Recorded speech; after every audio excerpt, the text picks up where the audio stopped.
I am surprised that both Georgia and Michigan got in just based on schedule. I would have had Georgia down probably at around 3 to 4.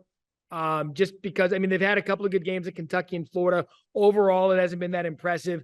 To me, Michigan at 3. I know they've been the most dominant team in the country, Paul, but their schedule is 111th in the country. Their strength of record is 9th.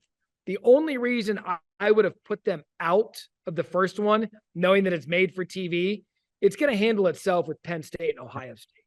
And so I just wouldn't have set that precedent right away. The big surprise for me, not one Pac-12 team in the top 4, 5 and 6, Washington and Oregon respectively, in a conference that I think we believe outside of the SEC, top to bottom, you could argue is the best conference in the country.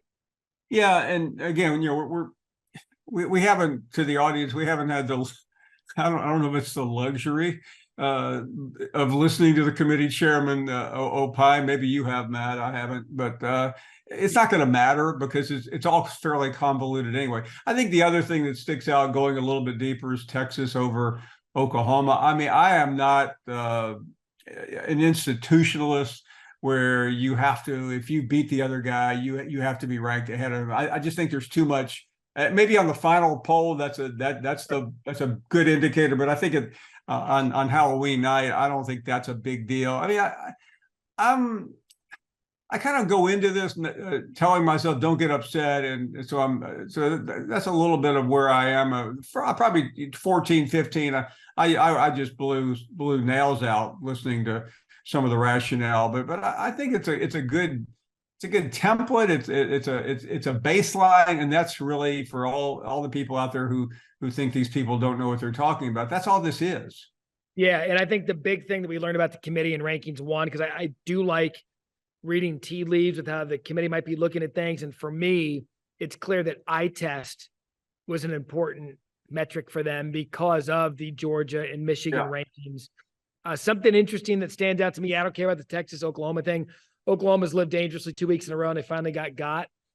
But for me, the interesting intel, let's go down to 12. Mm-hmm. If you go down to 12, 1 through 12, every team in the top 12, minus Florida State, plays one another in these top 12 rankings. Now, the only, actually take out Louisville. I misspoke there. No, that's right. No, Louisville's 13th. 12 is Missouri. So yeah, every team top 12 up faces each other, minus Florida State didn't play any of them. Yeah, I think that's interesting too. I think later on they start playing chess.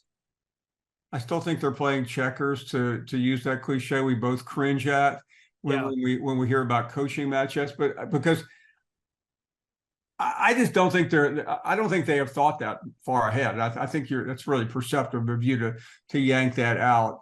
So I mean, where does all this change? I mean, with Michigan, it's obvious.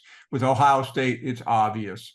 With Georgia, it's not quite as obvious, but Georgia, help me out here, Matt. I mean, they got Missouri, which is right outside the top 10, and they have Ole Miss, which is inside the top 10. So those are really big matchups for them. Tennessee on the road. So I think Georgia can work itself back into number one. Not that it really matters. I think I heard somebody say that Kirby Smart's probably happy that they're not. I don't think you're going to go into your locker room and browbeat this team saying you've been disrespected because you're number 2, even though you've won the national championship 2 years in a row. I think those players are smart enough to see through all that too. Give me something I can feel. Let it